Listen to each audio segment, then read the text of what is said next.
નમસ્કાર ખેડૂત મિત્રો, ફરી એકવાર તમારા બધાનું સ્વાગત છે આપણી ચેનલ કિસાન હેલ્પમાં। ખેડૂત મિત્રો, આજના વિડીયોમાં આપણે વાત કરવાની છે કે કપાસની અંદર જે ફૂલ ભમરી કે ફાલ ખરતા હોય છે, કપાસના પાકની અંદર જે સફેદ ફૂલ હોય છે અને ગુલાબી ફૂલ હોય છે, બંને પ્રકારના ફૂલ ખરવાના આપણે પ્રશ્ન જોવા મળતા હોય છે।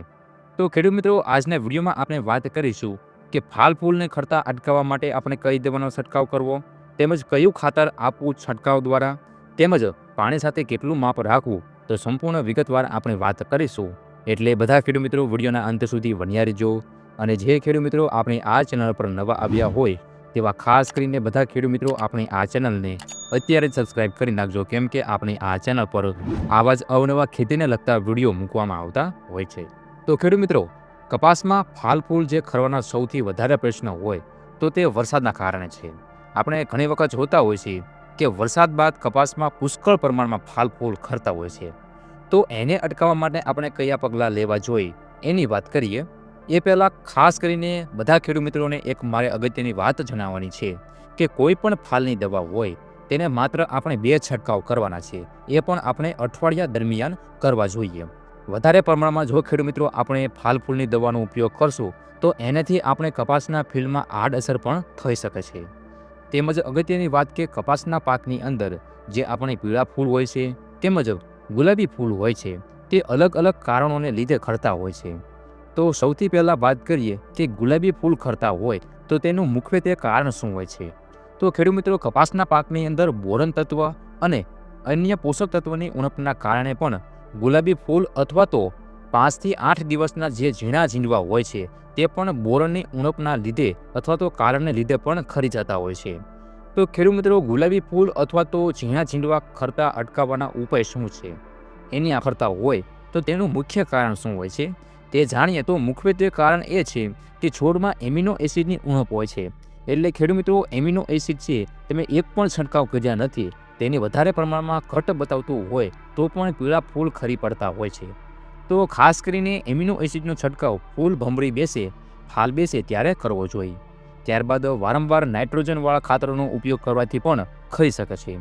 જેમ કે આપણે નાઇટ્રોજનવાળા ખાતરની વાત કરીએ તો યુરિયા જે આપણે વારંવાર આપતા હોય ત્યારે વધારે પ્રમાણમાં જો આપણે ખેડૂત મિત્રો યુરિયા આપીએ તો પણ પીળા ફૂલ ખરી શકે છે, અથવા તો વાતાવરણના ફેરફાર પ્રમાણે પણ કારણ બની શકે છે। તો ખેડૂત મિત્રો, પીળા ફૂલ ખરતા અટકાવવાના ઉપાયની આપણે વાત કરીએ તો કોઈપણ કંપનીનો એમિનો એસિડ ટેકનિકલ કન્ટેન્ટ ધરાવતી આપણે દવા વાપરવાની છે। આ ઉપરાંત બીજા ઘણા બધા કારણોસર કપાસમાં ફાલ ભમરી ખરતી હોય છે। ઘણીવાર ખેડૂત મિત્રો ઝીંકની કમીને લીધે પણ આપણને કપાસમાં ફાલ ફૂલ ખરવા જોવા મળતા હોય છે। તો એના માટે જ વરસાદ આવે જેના લીધે ખેતરમાં પાણી ભરાઈ રહેતા હોય એટલે ફાલ ખરવાની સમસ્યા આપણને જોવા મળતી હોય છે। આપણી જમીનમાં બોરોન તત્વ હોવા છતાં કપાસનો છોડ પાણીને લીધે બોરોન તત્વ લઈ શકતું નથી અને અંતે આપણને ફાલ ખરતા જોવા મળે છે। તો એના માટે ખાસ કરીને આપણે ખેતરમાં પાણી ભરાઈ રહેતું હોય તો એનો આપણે તાત્કાલિક નિકાલ કરવો। બીજું કે સતત વાદળછાયા વાતાવરણ રહે ત્યારે કપાસના છોડને પૂરતો પ્રકાશ સંશ્લેષણ ન મળવાના કારણે પણ ફાલ ખરવાના પ્રશ્ન આપણને જોવા મળતા હોય છે। પછી ક્યારેક રોગ જીવાતનો એટેક વધુ હોય ત્યારે પણ આપણને ફાલ ફૂલ ખરતા જોવા મળે છે। જો ખેડૂત મિત્રો તમારા પાકમાં જીવાતનો એટેક વધુ હોય તો કઈ દવાનો છંટકાવ કરવો એનો વિડીયો આપણે અગાઉ આ ચેનલ ઉપર મૂક્યો છે। તો ખાસ કરીને જે ખેડૂત મિત્રોએ હજુ સુધી તે વિડીયો ન જોયો હોય તો ખાસ કરીને તે વિડીયો જોઈ લેજો। તેની લિંક ડિસ્ક્રિપ્શન બોક્સમાં આપેલી છે, અથવા તો તમે આઈ બટન ઉપર ક્લિક કરીને પણ તે વિડીયો જોઈ શકો છો। ત્યારબાદ વાત કરીએ ખાતરની, તો ખાતર આપણે ખેડૂત મિત્રો ફાલ ફૂલ ખરવા માટે પણ જવાબદાર હોય છે। તેના માટે ખાતરમાં આપણે એમોનિયમ સલ્ફેટ અને પોટાશ આપવાના છે। તેમજ વધારે પડતો સારો પાક હોય અને વધારે પડતું નુકસાન દેખાતું હોય તો ખેડૂત મિત્રો તમારે મેગ્નેશિયમ સલ્ફેટ પણ આપવું જોઈએ। કપાસ 90 થી 100 દિવસનો હોય ત્યારે પાનની ફરતી કિનારી લાલ જોવા મળવાના જે પ્રશ્ન હોય છે તે મેગ્નેશિયમ સલ્ફેટ આપવાથી દૂર થતા હોય છે। હવે ખેડૂત મિત્રો આપણે ખાતરના પ્રમાણની વાત કરીએ તો ખેડૂત મિત્રો આપણે એમ્યુનિયમ સલ્ફેટ છે એ 1 વીઘાની અંદર 10 થી 15 કિલો આપવાનું છે।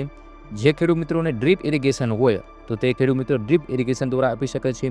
તેમજ પોટાશની વાત કરીએ તો પોટાશ આપણે 10 થી 15 કિલો 1 વીઘાની અંદર આપવું જોઈએ। તેમજ મેગ્નેશિયમ સલ્ફેટની વાત કરીએ તો એનું માપ આપણે ડ્રીપ ઇરિગેશનની અંદર 1 વીઘા દીઠ 4 કિલો આપવાનું છે। તો ખેડૂત મિત્રો આ આપણે ઉપર જણાવ્યા અનુસાર જે ફાલ ફૂલ ખરતા હોય તેના નિયંત્રણ માટેના પગલાં છે। જો ખેડૂત મિત્રો માહિતી ઉપયોગી લાગી હોય તો અન્ય ખેડૂત મિત્રોને શેર કરવાનું ભૂલતા નહીં. હવે ખેડૂત મિત્રો આપણે એક નવા વિડીયોમાં નવી માહિતી લઈને મળીશું. ત્યાં સુધી તમારા બધાનો ખૂબ ખૂબ આભાર. જય જવાન જય કિસાન.